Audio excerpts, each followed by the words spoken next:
윤석열 대통령 당선인이 오늘 오후 인수위원들과 회의를 열고 대통령 집무실을 어디로 옮길지 논의할 것으로 보입니다. 네, 현재로서는 용산 국방부 청사에 무게가 실리고 있는데요. 국회 취재기자 연결해서 자세한 내용 알아보겠습니다. 이준음 기자. 네, 윤 당선인이 새 집무실을 청와대가 아닌 용산 국방부 청사로 옮기는 방안에 더해 인근에 관저를 새로 짓는 방안도 검토 중인 것으로 알려졌습니다.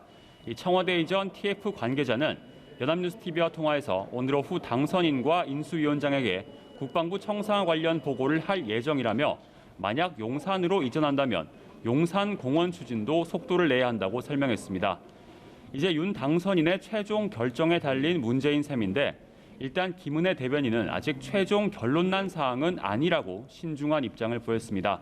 다만 집무실 이전은 국민과 호흡한다는 취지고 비용도 최소한으로 절제할 수 있도록 하겠다고 했습니다.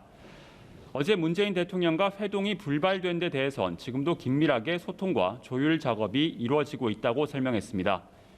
윤 당선인은 오늘 오전 김한길 국민통합위원장, 김병준 지역발전 특위위원장과 오찬 회동했는데요.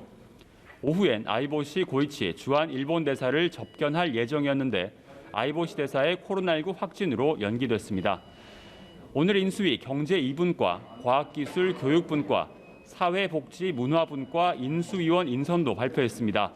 먼저 실물경제를 담당할 경제 2분과 간사에 이창양 카이스트 교수를 임명했고 한국인 최초로 우주인에 도전한 고산 A팀 벤처스 대표 등을 인선했습니다. 과학기술교육분과엔 국회 과기정통위 국민의힘 간사인 박성중 의원과 남기태 서울대 교수 등을 인수위원으로 선임했고 사회복지문화 분야에는 노동운동가 출신 이미자 의원, 또 감염내과 전문의 백경란 성균관대 교수, 김도식 서울시 정무부시장 등을 임명했습니다. 인수위 대변인단 인사도 발표했습니다. 안철수 개인 신용현 전 의원이 임명됐습니다. 이번 발표로 모든 인수위원에 대한 인선이 끝났는데요.